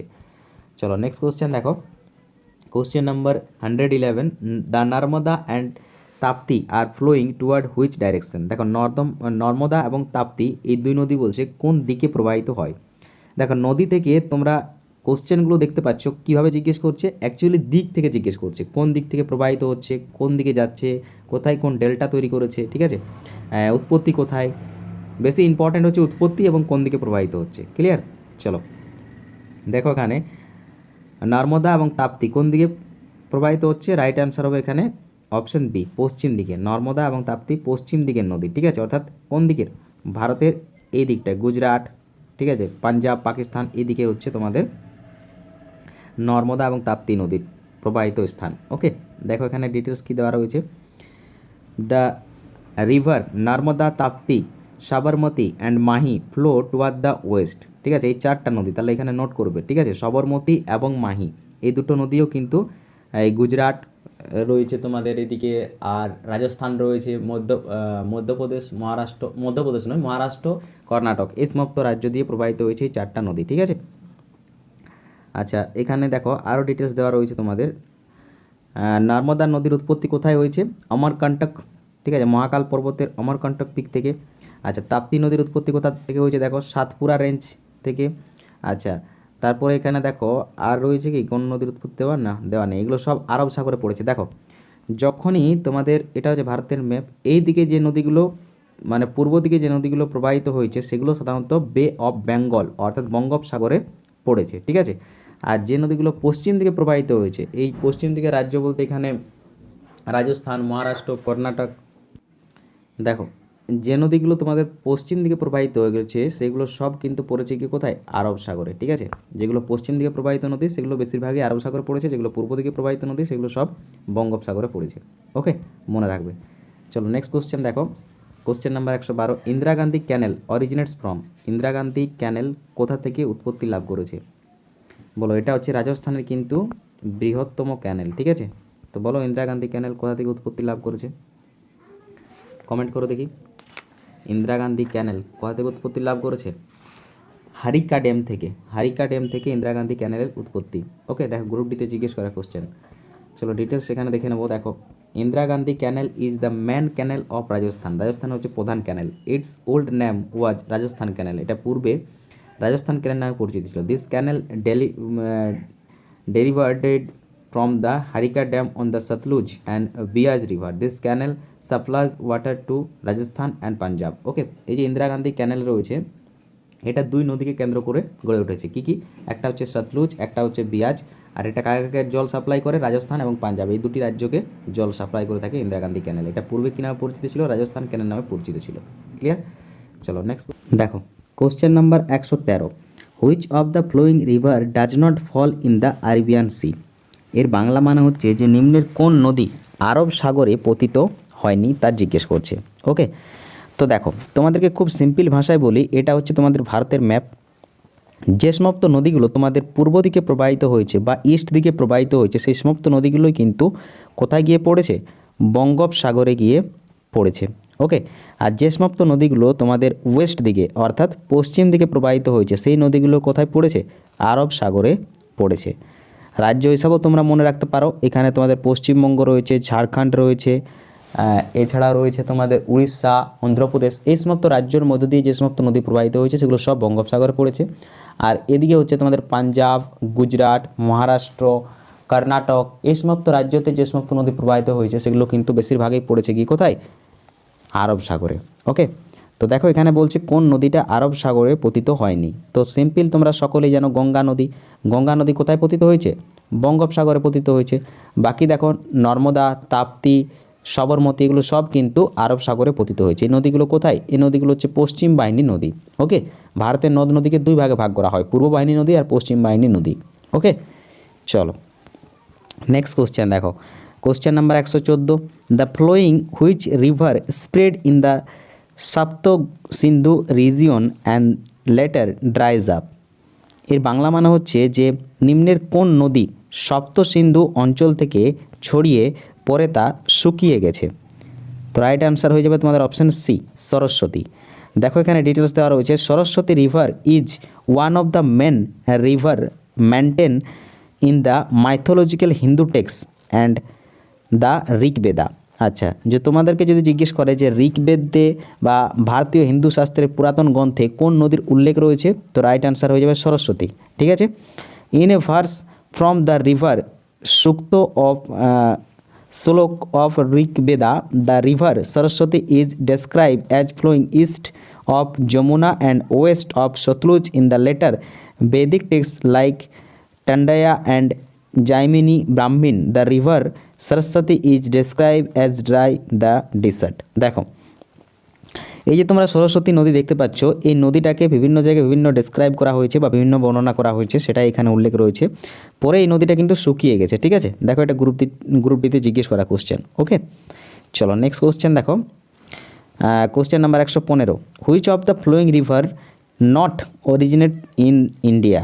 এখানে কি বলা হচ্ছে যে নিম্নের কোন নদী ভারতে উৎপত্তি লাভ করেনি। নিম্নের কোন নদীর উৎপত্তি ভারতে হয়নি। দেখো গ্রুপটিতে দুবার রিপিট হয়েছে কোশ্চেনটা। তো রাইট অ্যান্সার হয়ে যাবে অপশন সি, ব্রহ্মপুত্র নদ। ঠিক আছে, ব্রহ্মপুত্র নদ ভারতের বাইরে উৎপত্তি লাভ করেছে। বাকি দেখো এখানে শঙ্খ, ব্রাহ্মণী এবং কল্ক, এগুলো সব কিন্তু ভারতে উৎপত্তি লাভ করা নদী। বাকি অপশন সি ব্রহ্মপুত্র কিন্তু ভারতের বাইরে কোথায় উৎপত্তি লাভ করেছে? চেমাংদুং, মানস সরোবর। দেখো এখানে ডিটেলস দেওয়া রয়েছে। The Brahmaputra river originates from the ice stream called Chemangdong near Manas Sarovar in the south of Tibet. It flows through Tibet, India and Bangladesh. It called Tangspo in Tibet, Dihang in Arunachal Pradesh, Luit Dilao in Assam. Its major tributary are Kimang, Lohit, Manas, Testa and Savansiri, Barak ইত্যাদি। এগুলো হচ্ছে তোমার ব্রহ্মপুত্রের উপনদী। ঠিক আছে, ব্রহ্মপুত্রের উপনদী হচ্ছে দেখে নাও কেমাং, লোহিত, মানস, তেস্তা। ঠিক আছে, তেস্তা বা তিস্তা বলতে পারো। আর সুবনশিরি, ব্রাঙ্ক, এগুলো হচ্ছে সব কিসের উপনদী? ব্রহ্মপুত্রের উপনদী। ওকে, দেখো ব্রহ্মপুত্র নদ কোথায় কী নামে পরিচিত রয়েছে? দেখো ব্রহ্মপুত্র নদ তোমাদের তাংসপো নামে পরিচিত রয়েছে কোথায়? দেখো তিব্বতে। আর দিহাং নামে কোথায় পরিচিত রয়েছে? অরুণাচল প্রদেশে। ওকে, এগুলোও মনে রাখবে। চলো নেক্সট কোশ্চেন দেখো, question number 116, which of the following river flow through Surat. এটাও গ্রুপটিতে দুবার রিপিট হয়েছে। দেখো কি বলছে যে নিম্নের কোন নদীটা গুজরাটের সুরাট শহর দিয়ে প্রবাহিত হয়েছে। নিম্নের কোন নদী সুরাট শহর দিয়ে প্রবাহিত হয়েছে? তো সুরাটে তাপ্তি নদী প্রবাহিত হয়েছে, অপশন ডি। ঠিক আছে, Tapti originating from the Multai in Betul district of Madhya Pradesh. Okay, flow from the middle of the Satpura mountain to the west and fall in Arabian Sea, crossing the plains of Maharashtra and Surat. আচ্ছা, মহারাষ্ট্র সুরাটের মধ্য দিয়ে তোমাদের তাপ্তি নদী প্রবাহিত হয়ে কোথায় গিয়ে পড়েছে? আরব সাগরে পড়েছে। ওকে, চলো নেক্সট কোশ্চেন দেখো, question number 117, in which state Kshipra river. দেখো এখানে কি বলছে, এর বাংলা মানে হচ্ছে ক্রিসিপ্রা নদী কোথায় অবস্থিত? ক্রিসিপ্রা এই নদীটা মধ্যপ্রদেশে অবস্থিত। ওকে, দেখো এখানে ডিটেলস দেওয়া রয়েছে, ডিটেলসটা পড়লেই তোমরা বুঝতে পারবে যে কি বলতে চাইছে কোশ্চেন। এক মিনিট, এখানে রয়েছে ডিটেলস। দেখো আবারও জুম করি, ঠিক আছে, তাহলে বুঝতে সুবিধা হবে। দেখো এখানে Kshipra river is also known as a Sipra river.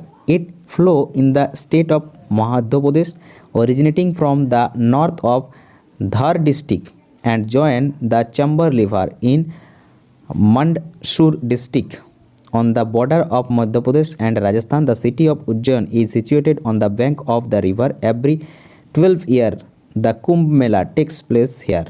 আচ্ছা, ক্রিসিপ্রা রিভার, আচ্ছা কুম্ভ মেলা প্রতি 12 বছর অন্তর লেগে থাকে। কোথায়? এই যে দেখতে পাচ্ছ তোমরা, the city of Ujjain is situated on the bank of the this river. ঠিক আছে, সিটি অফ উজ্জয়ন কাকে বলা হয়? বলো, সিটি অফ উজ্জয়ন কাকে বলা হয়? সেটা অবস্থিত হচ্ছে তোমাদের এই ক্রিসিপ্রা নদীর তীরে। ওকে, এখানে 12 বছর অন্তর কী হয়? কুম্ভ মেলা অনুষ্ঠিত হয়। চলো নেক্সট কোশ্চেন দেখো, question number 118, in which direction Chambal Betwa and Son river flowing. কি বলছে, নিম্নের কোন দিকে চম্বল, বেতওয়া এবং সোন নদী প্রবাহিত হয়? বলো কি বলছে এখানে, দেখে নাও ভালো করে। চম্বল, বেতওয়া এবং সোন এই নদীগুলো কোন দিকে প্রবাহিত হয়? উত্তর দিকে প্রবাহিত হয়, সরি হ্যাঁ উত্তর দিকে প্রবাহিত হয়। ঠিক আছে, অপশান বি, উত্তর দিকে প্রবাহিত হয়। দেখো এখানে কি দেওয়া রয়েছে, Chambal, Betwa, Son river flowing from south to north. ঠিক আছে, তোমাদের এই নদীগুলো দক্ষিণ থেকে উত্তর দিকে প্রবাহিত হচ্ছে in India. Chambal river it is the tributary of Yamuna. Chambal নদী হচ্ছে যমুনা নদীর উপনদী। In central India its originates from Janapav hill Madhya Pradesh and join Yamuna in Itagarh. ঠিক আছে, দেখো চম্বল নদীর উৎপত্তি হচ্ছে তোমাদের মধ্যপ্রদেশের জনপদ হিল থেকে, আর পরে এটা যমুনা নদীতে জয়েন হয়ে যাচ্ছে উত্তরপ্রদেশে। ঠিক আছে, চলো নেক্সট দেখো, question number 119, which of the flowing is the longest river originate in India. কী বলা হচ্ছে, নিম্নের কোন নদীর উৎপত্তি ভারতে হয়েছে, যেটা হচ্ছে দীর্ঘতম নদী। এই যে নদীগুলো রয়েছে এর মধ্যে দীর্ঘতম কোনটা, যেটা ভারতে উৎপত্তি লাভ করেছে?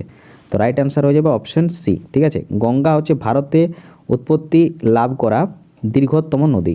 ঠিক আছে, দেখো এখানে ডিটেলসটা, Ganga is the longest river in India. It covers A total 2704 kilometers in India and Bangladesh. It originates from the Gangotri Glacier in Uttarakhand and drain in the Bay of Bengal. Its tributaries are Mahakali, Kosi, Gandak, Ghaghra, Jamuna, Son, Gomti, Ramganga. এগুলো হচ্ছে সব গঙ্গার উপনদীর নাম। ওকে, দেখো এই কোশ্চেনটা কী ছিল, এই কোশ্চেনটা বলছে যে ভারতের মধ্যে উৎপত্তি লাভ করা ভারতের দীর্ঘতম নদী। যদি তোমাদেরকে এইভাবে জিজ্ঞেস করতো ভারতের দীর্ঘতম নদী, ঠিক আছে, ভারতে প্রবাহিত দীর্ঘতম নদী, তখন কিন্তু রাইট অ্যান্সার ব্রহ্মপুত্র হয়ে যেত। ঠিক আছে, কারণ ব্রহ্মপুত্র দৈর্ঘ্য হচ্ছে গঙ্গার থেকে বেশি, বাট বেশিরভাগ ক্ষেত্রেই গঙ্গার যেটা দৈর্ঘ্য সেটা ভারতের মধ্যেই প্রবাহিত হচ্ছে, আর ব্রহ্মপুত্রের যেটা দৈর্ঘ্য সেটার বেশিরভাগটা কিন্তু ভারতের বাইরে প্রবাহিত হচ্ছে। এটা মনে রাখবে, এই জন্য ব্রহ্মপুত্রকে ভারতের লংগেস্ট রিভার হিসাবে কনসিডার করা হয় না। ওকে, চলো নেক্সট কোশ্চেন দেখো, কোশ্চেন নাম্বার 130, কী রয়েছে এখানে, Tungabhadra is a tributary of which river. বলো তুঙ্গভদ্রা নদী কোন নদীর উপনদী? তুঙ্গভদ্রা নদী হচ্ছে কৃষ্ণা নদীর উপনদী। ওকে, দেখো এখানে ডিটেলস দেওয়া রয়েছে, Tungabhadra is a tributary of river Krishna flow through red of Karnataka during the most of its course and join river Krishna in Kurnool district of Andhra Pradesh. In the Ramayana has been mentioned as Pampa. আচ্ছা, এই যে তুঙ্গভদ্রা নদী দেখতে পাচ্ছ, এটা রামায়ণে কী নামে mention রয়েছে? দেখো পম্পা নামে মেনশন রয়েছে। ঠিক আছে, কোথায় কি প্রবাহিত হয়েছে সেই সম্পর্কে এখানে ডিটেলসটা দেওয়া রয়েছে। ওকে, চলো নেক্সট দেখো question number 121। In which state Savitri river located? বলো সাবিত্রী নদী কোথায় অবস্থিত? সাবিত্রী নদী কোথায় অবস্থিত? অপশন এ মহারাষ্ট্রতে অবস্থিত হচ্ছে সাবিত্রী নদী। ওকে, দেখো এখানে ডিটেলসটা কী দেওয়া রয়েছে।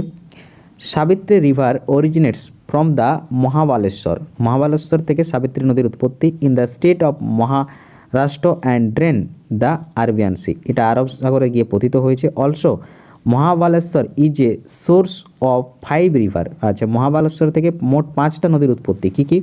কৃষ্ণা, কন্যা, ভেনা, সাবিত্রী, গায়ত্রী। এই 5টা নদীর উৎপত্তি হচ্ছে তোমাদের মহাবালেশ্বর থেকে। ঠিক আছে, কৃষ্ণা, কন্যা, ভেনা, সাবিত্রী, গায়ত্রী। ওকে, চলো নেক্সট দেখো question number 122। Which river in the following pair of river flows in the southern part of India? বলছে নিম্নের কোন নদী, নদী নয় নদীগুলো, নিম্নের কোন নদীগুলো ভারতের দক্ষিণ দিকে প্রবাহিত হয়েছে তা জিজ্ঞেস করছে। ভারতের দক্ষিণ দিকে প্রবাহিত নদীগুলো কোনটা তা জিজ্ঞেস করছে। ঠিক আছে, তো আনসার হবে তোমাদের এখানে অপশন বি কাবেরী এবং গোদাবরী।